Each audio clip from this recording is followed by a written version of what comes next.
बिस्मिल्लाहिर्रहमानिर्रहीम। अस्सलाम वालेकुम नाज़रीन। जिस शख्स ने किसी दूसरे को कसास के बगैर या जमीन में फसाद फैलाने की वजह के अलावा कत्ल किया तो गोया उसने सारी इंसानियत को कत्ल किया। लेकिन नाज़रीन, यहाँ तो एक शख्स ने पूरे का पूरा शहर उजाड़ दिया, लेकिन आज भी वो शख्स ऐशो अशरत से अपनी जिंदगी गुजार रहा है। नाज़रीन, इमरान फारूक MQM जमात के बहुत ही सीनियर रहनुमा थे और आल मुहाजिर स्टूडेंट ऑर्गेनाइजेशन के बानी रुकन भी थे। नाज़रीन, इमरान फारूक MQM में तब्दीली चाहते थे, जिसकी वजह से पार्टी के आला ओहदेदारों की इनसे शदीद मुखालफत भी थी। नाज़रीन, 2010 में इनका लंदन में कत्ल किया गया था और अब 10 साल के बाद उनका केस सॉल्व हुआ और मुजरिम इस तरह अपनी गिरफ्त में आए। मुलविस मुजरिम कौन थे और कौन उनको मास्टरमाइंड कर रहा था, और नाज़रीन केस को सॉल्व होते हुए इतनी देर क्यों लगी, मुकम्मल तफसील जानने के लिए वीडियो को आखिर तक जरूर देखें और साथ में वीडियो को लाइक करें, रोवे टीवी को सब्सक्राइब करें और बेल आइकन पर जरूर क्लिक करें। तो नाज़रीन, सन 1999 में जब पाकिस्तानी फोर्सेज ने MQM पे क्रैकडाउन शुरू किया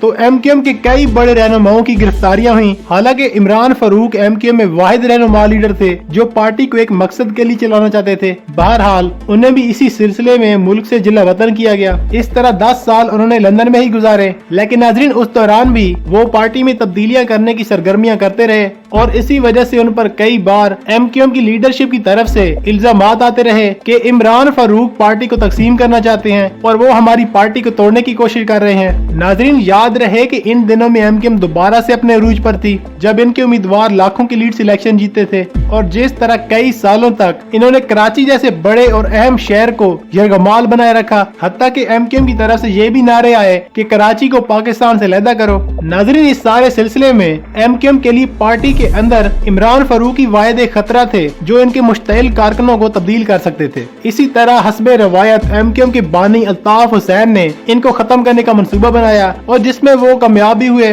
उन्हें लंदन में उनके घर के साथ 3 गुंडों ने उन पर हमला किया और उनकी जिंदगी को खत्म कर दिया। नाज़रीन, ये 10 साल पुराना केस अब सॉल्व हुआ है, इसमें इतनी देर क्यों लगी? क्योंकि ये वाकया लंदन में हुआ था, इसलिए गवाहों का मिलना और सबूत ढूंढना और ऊपर से MQM का इतना असर और रसूख। इसी तरह अब लंदन पुलिस ने पाकिस्तानी अदालतों को सबूत और शवाहिद पेश किए और एक लंबे ट्रायल के बाद 3 मुल्जिमान गिरफ्तार किए गए हैं और इस सारे प्लान को मास्टरमाइंड और हुक्म देने वाला अल्ताफ हुसैन था, जिसकी वजह से इन पर भी मुकदमा दर्ज कर लिया गया है। नाज़रीन, पाकिस्तान एंटी टेररिज्म कोर्ट ने इन्हें उम्र कैद की सजा सुनाई है, क्योंकि अगर कोई वाकया गैर मुल्क में हो तो ये कानून होता है कि दूसरे मुल्क उन्हें डेथ पेनल्टी नहीं दे सकते, यानी कि सजाए मौत उन्हें नहीं दी जा सकती। और साथ में तीनों मुजरिम पर 10 लाख रुपए जुर्माना भी लगाया गया जो वो मकतूल के घर वालों को देंगे। नाज़रीन, अब बहुत जल्द ही इंटरपोल के जरिए अल्ताफ हुसैन को भी पाकिस्तान लाया जाएगा, जो कि उनका मुकद्दर है। कराची शहर की रौनक को खत्म और रोशनियों के शहर को कई अरसे तक अंधेरे में रखने वाला शख्स